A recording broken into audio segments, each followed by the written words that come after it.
Assalamualaikum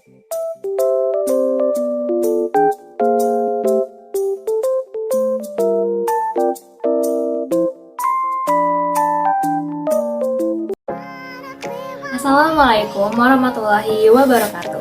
Halo teman-teman semuanya. Perkenalkan, nama aku Amanda Andriana. Aku merupakan mahasiswa Sekolah Vokasi IPB University dari Prodi Komunikasi Digital dan Media. Hari ini aku akan membahas terkait topik yang teman-teman di sini mungkin sudah tidak pada asing lagi ya, yaitu tentang MBTI INFJ. Nah, kalau kalian pada penasaran nih, apa sih yang dimaksud dengan INFJ sendiri? Langsung aja kita ke topik berikutnya. Without further ado, let's get started. Langsung aja kita ke pengertian INFJ sendiri, teman-teman. Yang pertama, I itu artinya introvert, yang mana teman-teman di sini pasti sudah tidak asing lagi dong dengan istilah yang namanya introvert. Introvert sendiri adalah kecenderungan hidup dalam kesendirian, dan juga introvert sendiri itu cenderung berpikir dan mengolah emosi mereka secara sendiri juga. Lalu yang kedua ada N itu artinya intuitif. Intuitif ini cenderung berpikir melalui intuisi atau indera keenam. Jadi memang intuitif sendiri memikirkan apa yang akan terjadi atau melihat atau merasakan apa yang akan terjadi di masa depan. Kalau F itu adalah feeling, yaitu tentang perasaan kita, dimana kita menghasilkan suatu perasaan itu berasal dari keputusan pribadi kita sendiri. Lalu yang terakhir ada jogging atau J. Jogging sendiri cenderung yaitu hidup kita terorganisir dan juga terstruktur secara rapi. Nah, teman-teman di sini tahu nggak sih ada fun fact nih tentang INFJ. Jadi INFJ adalah satu-satunya MBTI yang paling langka di dunia. Bahkan populasi MBTI INFJ sendiri mencapai 2-3% aja loh teman-teman. Jadi kalau misalnya teman-teman di sini punya MBTI yang sama kayak aku, INFJ, teman-teman merupakan manusia-manusia langka nih. Tapi kalian jangan khawatir nih, walaupun langka, MBTI INFJ sendiri sebenarnya dipunyai oleh orang-orang hebat loh teman-teman. Nah, di sini aku akan kasih beberapa tokoh-tokoh dunia yang mempunyai MBTI INFJ. Yang pertama ada Martin Luther King. Nah, yang kedua di sini ada Marie Kondo. Yang ketiga ada Nelson Mandela. Nah, yang keempat ada penyanyi terkenal nih teman-teman. Pasti teman-teman juga baru tahu nih, yaitu Lady Gaga. Dan yang terakhir ada Mother Teresa. Nah, jadi itulah kelima tokoh di dunia mempunyai MBTI INFJ. Nah, sekarang kita balik lagi nih ke topik INFJ. Di sini aku bakal ngebahas personality INFJ secara lebih detailnya mungkin ya, karena tadi sebelumnya aku sudah menjelaskan arti dari kata INFJ sendiri. Jadi basicnya INFJ ini mempunyai kekuatan atau kepribadian yang memang sulit ditebak oleh orang lain. Dan seseorang yang INFJ ini mempunyai perasaan yang orisinil atau kepribadian yang orisinil, dan juga cenderung untuk memegang kepercayaan mereka dengan sangat teguh. Jadi bisa dibilang kalau mereka punya suatu pemikiran atau idealisme mereka, itu seorang INFJ biasanya benar-benar percaya dan benar-benar memegang teguh kepercayaan itu, teman-teman. Dan selain itu INFJ juga mempunyai banyak intuisi gitu ya di dalam hidup mereka. Mereka cenderung berpikir dengan abstrak. Nah, karena mereka cenderung berpikir dengan abstrak, itu mereka sulit untuk mengekspresikan perasaan mereka, cara mereka berkomunikasi dengan orang lain. Dan karena pemikiran abstrak itu terkadang mengganggu mereka juga untuk menjelaskan isi hati mereka nih. Dan terkadang orang lain juga sulit ya untuk mengerti tentang si INFJ sendiri. Nah, INFJ juga kesulitan untuk mengekspresikan perasaan mereka lewat kata-kata langsung gitu. Misalnya ketika kita nih seorang INFJ suka sama orang, itu biasanya nggak semuanya teman-teman, aku nggak menggeneralisasikan, cuman sebagian orang itu akan cenderung susah ya untuk langsung ngomong kayak I love you, I miss you gitu kayak dan sebagainya. Jadi INFJ sendiri itu lebih suka untuk mengekspresikan perasaan mereka lewat tulisan atau notes kecil atau syair, bahkan berupa hadiah gitu. Jadi mereka mengekspresikannya lewat sesuatu yang bisa dimaknai dan juga diresapi oleh orang lain kayak gitu. Dan INFJ juga cenderung keras kepala teman-teman, karena tadi dia ini adalah salah seorang kepribadian yang emang berpegang teguh ya pada kepercayaan yang dia pegang. Makanya jadi sulit banget untuk diberi kritikan gitu. Makanya INFJ ini cenderung keras kepala gitu terhadap diri sendiri dan juga orang lain gitu. Nah, sekarang kita masuk ke topik yang berikutnya, yaitu ciri-ciri INFJ. Di sini aku mengambil 5 ciri yang paling menonjol dalam diri seorang INFJ. Oke, langsung saja ke ciri yang pertama, yaitu idealisme. Seperti topik sebelumnya yang sudah aku sampaikan terkait INFJ mempunyai kepribadian yang benar-benar memegang teguh keyakinan mereka, kepercayaan mereka, idealisme mereka di hidup mereka masing-masing gitu.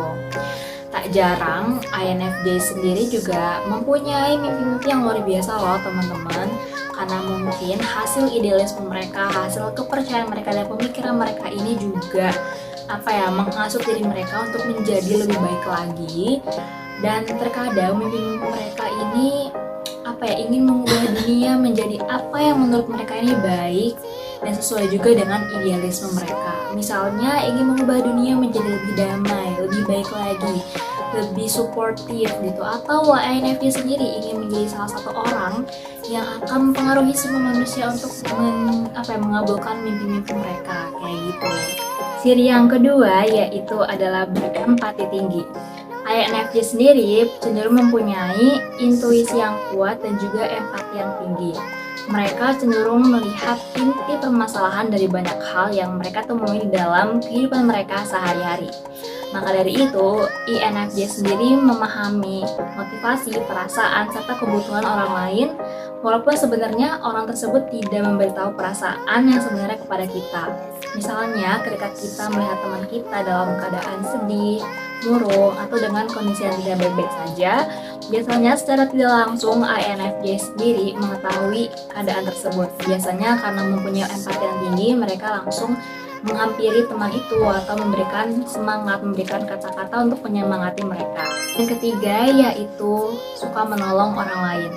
INFJ sendiri karena mempunyai intuisi yang kuat dan juga faktanya INFJ ini selalu memperhatikan kebahagiaan orang lain juga. Maka dari itu, menolong orang lain merupakan salah satu cara INFJ agar bisa melakukan idealisme mereka, yaitu salah satunya membuat dunia agar menjadi lebih baik lagi bagi semua orang.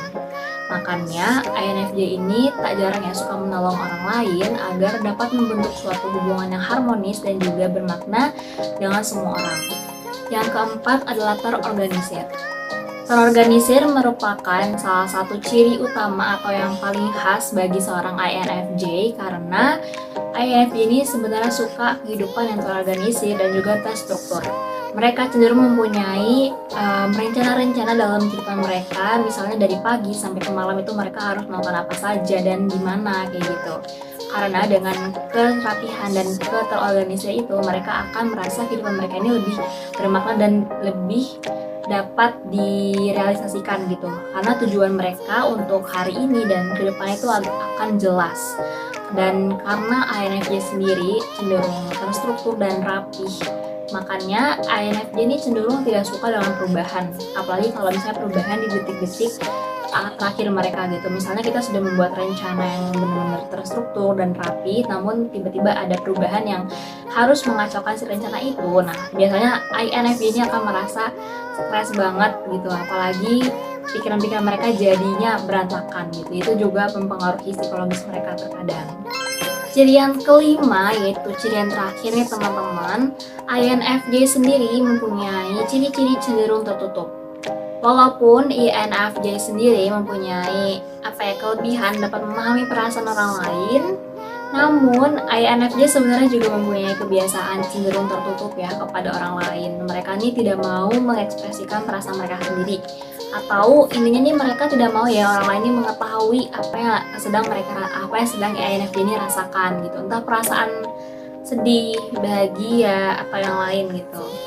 Dan terkadang karena INFJ ini juga penuh keraguan, penuh pemikiran yang abstrak gitu, mereka ini terkadang lebih ingin menyelesaikan masalah mereka secara sendiri tanpa bantuan orang lain, karena mereka takut akan menjadi beban bagi orang lain. Sebenarnya di satu sisi ini juga punya positif dan negatif. Positifnya mungkin karena memang ini masalah yang kita punya, kita juga dapat bertanggung jawab ya. Jadi INFJ ini juga mempunyai tanggung jawab yang besar terhadap perasaan yang mereka punya gitu. Mereka cenderung untuk menyelesaikan masalah itu secara pribadi, secara sendiri tanpa melibatkan orang lain gitu. Namun di satu sisi juga INFJ ini akan mengalami sebuah konflik batin ya dengan dirinya sendiri karena merasa kewalahan, apalagi dengan menutup diri mereka dari orang lain itu akan membuat suatu jarak antara INFJ serta orang lain gitu. Oke, jadi kali ini aku bakal sharing pengalaman aku menjadi seorang INFJ, dimana ini berhubungan ya sama topik-topik yang sudah aku sampaikan sebelumnya, ciri-ciri, pengertian, dan lain-lainnya. Salah satu pengalaman aku yaitu menjadi seorang yang terorganisir, seorang yang rapi dan juga terstruktur.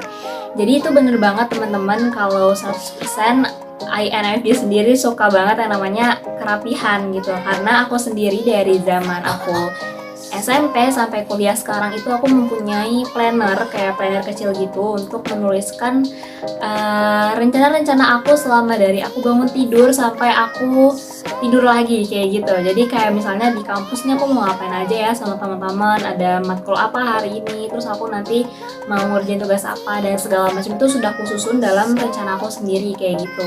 Oke, jadi pengalaman yang kedua ini aku sebenarnya belum mention di topik-topik sebelumnya. Jadi fun fact, ini INFJ itu adalah orang-orang yang juga penuh dengan keraguan. Nah, di sini aku mau sharing ke kalian terkait pengalaman keraguan aku selama aku hidup gitu. Sebenarnya tentang keraguan di sini banyak banget ya, kayaknya hampir semua aktivitas aku di kampus, di luar kampus tuh pasti ada aja keraguan-keraguan yang timbul secara tidak sengaja kayak gitu. Misalnya kalau lagi ada matkul public speaking gitu di kampus, aku biasanya nih pemikiran abstrak aku itu berkumpul menjadi satu, apalagi tambah sebuah keraguan gitu. Makanya terkadang aku justru sebenarnya sudah siap buat maju, cuman keraguan-keraguan ini seakan-akan kayak menarik diri aku sendiri untuk kayak jangan maju kayak gitu, karena ragu gitu, karena aku takut, karena pemikiran abstrak itu benar-benar memakan semua keberanian aku gitu. Makanya tak jarang aku jadi kesal sendiri ya sama diri aku sendiri karena ya memang keraguan-keraguan itu terus muncul. Dan terkadang aku juga tidak bisa melawan keraguan itu secara langsung karena banyak pemikiran kayak intuisi dalam diri aku tuh ngerasa kayak udahlah nggak usah, nggak apa gitu. Padahal kan sebenarnya tuh negatif banget ya teman-teman gitu. Jadi aku harus mencegahnya gitu, mau nggak mau. Pengalaman yang terakhir mau aku sharing yaitu tentang tadi cenderung tertutup, karena memang aku basicnya introvert. Jadi memang sudah tidak asing ya kalau misalnya introvert rata-rata memang tertutup gitu. Dan aku dari dulu sampai sekarang memang cenderung tertutup dan tidak bisa adaptasi langsung dengan orang lain secara kayak tiba-tiba langsung temenan kayak gitu, langsung dekat sama orang, kayak misalnya punya social butterfly itu bukan aku banget gitu. Dari dulu teman-teman aku terbilang cukup dikit karena memang aku lebih nyaman untuk berteman sama orang-orang yang sedikit aja gitu. Aku makan kurang nyaman kalau untuk berada di suatu kerumunan yang bener gede dan besar banget jumlahnya kayak gitu. Nah, di sini aku bakal sharing juga ke kalian ya. Sebelumnya tadi kan aku sudah sharing terkait pengalaman aku sebagai INFJ. Di sini aku mau sharing struggle ya, jadi masalah-masalah yang aku punya sebagai seorang INFJ, terutama dalam berkomunikasi dengan orang lain gitu. Dan tadi juga aku sempat mention sebelumnya kalau misal aku tuh susah ya untuk mengekspresikan perasaan aku pakai kata-kata langsung gitu. Makanya kalau misalnya aku punya teman atau sahabat atau keluarga, aku tuh tak jarang suka dibilang kayak nggak peka gitu atau kayak cuek, karena memang sebenarnya aku tuh selalu mengamati mereka lebih dulu gitu daripada aku harus langsung bilang kayak aku sayang kamu nih, aku bener kangen sama kamu gitu. Aku jarang banget dan cenderung nggak pernah hampir ngomong kayak gitu ke orang lain gitu, ke lawan bicara aku lebih sering kayak kata-kata gitu. Makanya banyak teman-teman aku yang nge-label diri aku ini sebagai kayak word affirmation gitu. Jadi ketika teman-teman aku nih lagi suntuk, mereka selalu datang ke aku kayak minta solusi di WhatsApp secara langsung. Yang kedua mungkin karena aku tadi sempat disebutkan ya keraguan gitu, punya banyak keraguan. Keraguan itu juga bisa berubah jadi overthinking. Jadi kalau misal aku sebagai anak komunikasi sih intinya ada matkul yang memang harus itu ya tadi ya maju ke depan dan segala macem. Karena memang basicnya introvert, aku benar-benar takut banget menjadi pusat perhatian orang banyak di depan kelas, di depan umum gitu. Karena perhatian mereka tuh seakan-akan menjadi sesuatu yang menyeramkan bagi seorang introvert ya terkadang. Jadinya saat aku berdiri di depan kelas tuh bener-bener ngerasa kayak nge-freeze, jadi aku nggak bisa menyalurkan pikiran yang ada di otak aku ke mulut aku. Ini jadi kayak terkendala, jadi kayak macet gitu, jadi kadang susah banget buat menyalurkan semua perkataan-perkataan itu. Jadi terkadang orang-orang juga jadi bingung ya, aku nih mau ngomong apa, mau ngejelasin apa, kayak gitu. Kendalanya sih kayak gitu ya bagi aku, terutama seorang INFJ. Keraguan juga sebenarnya harus kita lawan gitu. Solusi dari aku yang pertama memang keraguannya harus dilawan. Kalian juga harus mempunyai kekuatan untuk melawan si keraguan tersebut. Kalian juga harus percaya pada diri sendiri bahwa sebenarnya kita tuh bisa untuk maju, kita bisa untuk menjadi pribadi yang lebih baik lagi. Ingat bahwa INFJ ini adalah orang-orang yang hebat teman-teman. Pemimpin-pemimpin dunia kayak Nelson Mandela itu juga berawal dari mempunyai atau memberikan atau memulai suatu step baru dalam kehidupan mereka menjadi lebih baik lagi. Maka dari itu teman-teman harus bisa nih untuk melangkah satu tangga aja untuk membuat suatu perubahan dalam hidup kita agar kita bisa menghilangkan rasa keraguan tersebut. Kita bisa melawan sehingga ketika kita mencoba melewati tangga itu, kita akan merasakan dampak yang benar-benar positif gitu. Kita akan merasa kayak, oh ternyata aku bisa ya melawan keraguan itu. Ternyata ternyata melawan keraguan itu nggak yang seburuk apa yang kita kira gitu. Bahkan kita kalau misalnya bisa melawan keraguan itu adalah suatu hal yang hebat banget sih teman-teman. Aku bakal bangga banget sama kalian, bangga sama diri sendiri juga tentunya ya, agar mau melangkah, agar mau berubah lebih baik lagi kayak gitu. Jadi intinya itu solusi yang bisa aku sampaikan terkait masalah-masalah sudah aku ceritakan. Memang banyak banget struggle yang aku rasain menjadi seorang INFJ, juga menjadi seorang mahasiswa komunikasi. Mungkin sekian dari aku, semoga kita bisa berjumpa di lain waktu. Terima kasih semuanya yang sudah menonton video aku mengucapkan terima kasih banyak. Sekian dari aku, wassalamualaikum warahmatullahi wabarakatuh.